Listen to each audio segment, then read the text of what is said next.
So everyone, welcome to another episode of Canadians with Disabilities and Their Allies. Today I have Brandon Russell coming onto the show here to talk about his disability platform for Ottawa City Council and other disability issues. Thank you, Brandon. Welcome to the show. Thanks, Brent. Looking forward to being here. I've done a lot of comparison, and I'm sure you probably have too, but between BC and Ontario, like a lot of the same policies seem to kind of coincide with each province, eh? Oh, definitely. I think it's really interesting to see that both provinces have definitely their superiority effects, so the I'm better than you kind of thing. But yeah, when we really boil it down to policy, it's actually very similar, despite the Ontario system following far more of a federal political system. Our ridings, all but 4 of them, match the federal boundaries perfectly. We have the main, 4 federal parties with very similar platforms. I know that I was at the Ontario Liberal AGM back last year, and the keynote speaker was the executive director of the federal party. So they're extremely intertwined here, which is not something you would see in BC. So it's interesting to see that staunch similarities, but also very different, especially in their governance structure. Yeah, it's quite intriguing to see the the comparisons of the two, and then breaking down the policies, based on each political party of what they represent and what they want to do for people, and especially Ontario having their election coming up just around the corner, not too far down, and looking at the platforms, and wow, like we were kind of going over that on the other group there the other day. Yeah, we were going through what the Ontario Liberals want to do, and what the NDP want to do, and what the Conservatives want to do, and Greens.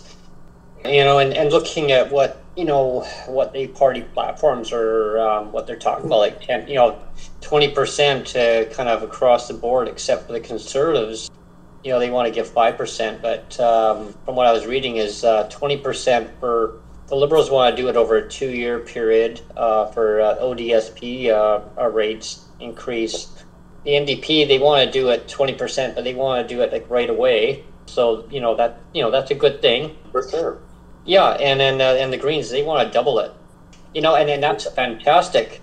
But they got to pick up definitely more seats in order to make that happen, right? Not saying it won't happen, because strategically, people just have to really vote very, very hard on that. And that's the thing too, because it kind of works the same thing in BC. If they don't vote enough, what ends up happening? They'll just hand the votes. There'll be a vote splitting over to the Conservatives, right? So maybe that's what Doug's board is hoping, right? But I don't know, it'd be interesting, because a lot of people thought out here, they vote that way, and then and what happening is that the NDP actually end up getting a majority, and the Liberals lost a lot of seats, right? It was not a landslide loss, but it was get pretty brutal, right? So it's interesting. Yeah. And that's when we had we had the minority government at first. And when we had the minority, they were kind of propped up with the Greens as a supply and agreement. Confidence and supply agreement, I believe. Yeah, that's right. That actually worked really well. I kind of wish it would go back to that, because I thought that actually was the government working at its best. Actually, was when they were doing that. Yeah, absolutely, because they can hold each other, accountable, right, for certain things, and that's the problem when they get a majority. Then it's kind of like saying, good luck with it, and So it can work better with a minority for sure, in so many ways. First past the post system is what we have traditionally. I know that they wanted to do go with pro rep, right? Or sent out a number of years ago, I can remember. Yeah, and then they did that referendum, of course, and it's like it kind of went sideways. So, which is I don't know. Yes and no. I see some good things in it, and I see some bad things in it too, right? But I don't know. It's interesting to see. Some people think, oh, yeah, it's going to go this way, and all of a sudden, it changes last minute, and but more people have to get out and vote. I mean, that's the problem, eh? I mean, low turnout. Younger people have to get out there and vote and get totally. There were 6 young candidates in the last provincial election, and we all had a group chat with each other. And I should say there was 5 of us in the group chat because all of us didn't know about the young BC Liberal candidate in Kootenay, Columbia, Corbin Kelly. But it was myself, Adam Brebner-Aikens for the Green Party in Coquitlam Burke Mountain, Kate O'Connor for the Green Party in Saanich South, Justin Killick for the NDP in Kelowna Lake Country, and Jaden Delatorre for the NDP in the Richmond riding that went Liberal at the end of the day. I forget exactly the name of that riding. But it was really, we were chatting, throughout that about young issues. And, regardless of where everyone fell on a partisan spectrum, we all agreed that more young people needed to get out to vote, and also that the media wasn't representing young candidates well. I remember getting a phone call from Nadia Guerrera from Global, and she was doing a story on all of us. And the story ended up, forgetting some of the young candidates, missing some of them, including some of us in some things and not in others. It was a mess, essentially. And while there were pros and cons to it, I think it was a great experience for us young people to all connect with one another who were putting themselves in the public eye, because until young people can see themselves represented in office, and not by somebody like Sam Osterhoff that, stands the reputation of young people running for office, they're not going to get involved in public service. They're not going to get involved in public office.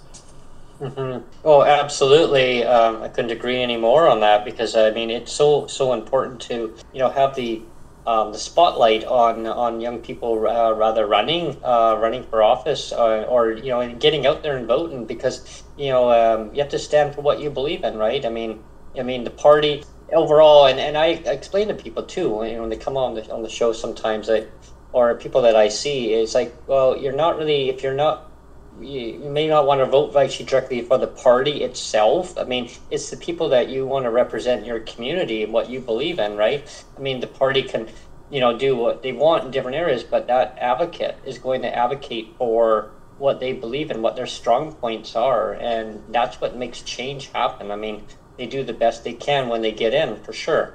And that kind of, goes with people that are struggling, right? I was just, looking at what you posted, onto the group here, is like the ODSP, isn't nearly enough for struggling disabled Ottawans.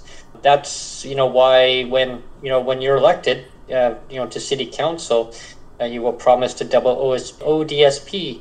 Can you kind of elaborate on that, Brandon? Absolutely. So I love that. Right off the bat, I'm going to say that obviously as a municipally elected politician, doubling a provincial program is not possible, and I acknowledge that. But what I want to do is create a municipal program, so an Ottawa version of ODSP for people that live within our community here in Ottawa. And this is a great way, I think, to start conversations around a guaranteed livable income. And if we start it in a way that we can target certain communities, then we can have that conversation on a more broad spectrum. Right now, we need clear, concise action, which is why I'm making this a priority in my campaign, and why it'll be one of the first things that I table to Ottawa City Council when I'm elected. And it's a very new slate of city councillors, for sure. We've had, I want to say it's upwards of 10 announced that they're not seeking re-election or that they're running for mayor. So it's going to be a really interesting dynamic up in city council come October.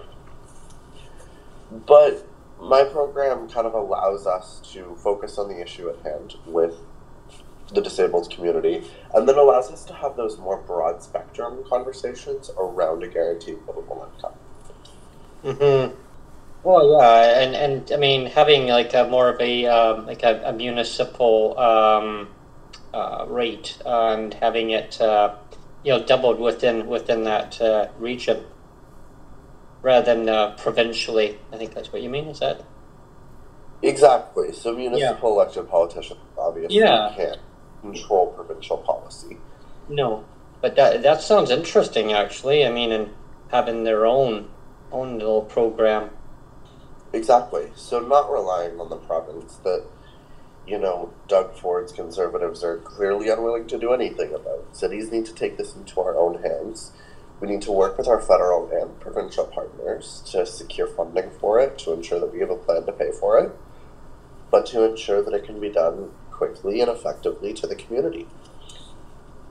That sounds fabulous. Yeah, and I think if every community did that, I mean, Ontario or in every province. I mean, wow, and they mentioned that if they actually had that in place for every region, I mean, and they were kind of being in control of their programs rather than provincially, and I mean, probably more could actually get done. Absolutely. There's so much bureaucracy and red tape when it comes to provincial politics. Municipal politics is where we need to start. We need to have these challenging conversations. Hmm. And I think that the first plan for this program isn't to bill the Ottawa taxpayers and allow other cities to take a look at this. Because I want to focus on working with our municipal or with our provincial and federal leaders. What's really unique about this ward here in Ottawa is it's inclusive of the Parliament buildings. It has City Hall in it, so it can really, be that first voice to going to the federal government, going to the provincial government, trying to secure funding for it, the larger institutions in this country, and having the ability to control those at the municipal level. Take the stress off of the federal and provincial government while not hiking Ottawa taxpayers, while not hiking taxes for Ottawans. It's fabulous, and that's a great idea because I think that taking pressure off of the provincial as opposed to take that off, I mean, it would make a benefit to the citizens in that community for sure. Definitely, and it still allows these politicians to save face at the federal and provincial level, especially if Doug Ford gets reelected. I've worked behind the scenes long enough in politics to know that we don't live in a fantasy world where every politician is elected to help people and to serve a community. There comes a point where Doug Ford is going to be criticized by his base and by the people of his own riding and the people of the province. Like, why are you spending our tax-paid money on an increase to ODSP? So if it's funded by the provincial government but controlled at the municipal level, it allows Doug Ford and his cronies to save face while actually doing something to help people. Yeah, I mean, if like his proposed 5% increase is It's a really slap in the not. face. Yeah, it is, and that's like it's quite insulting because originally I was looking at that and he wasn't going to issue nothing, but the pressure came on to him. Oh, I guess I better offer something. Well, that's like throwing like a token at you, going, well, here's a kick in the can. Well, here you go, go and get it, right? And Or his famous quote that the best social security net is a job. yeah, I remember that. I was just like, really? Are you kidding me? Like, have you lived the life of a person with a disability just for one day there, dude? Like, come on, like, For yeah. sure. I find it astonishing that the people are eager to reelect. They're not just willing to reelect, they're eager to reelect the man whose only claim to fame is his brother sold crack cocaine in college.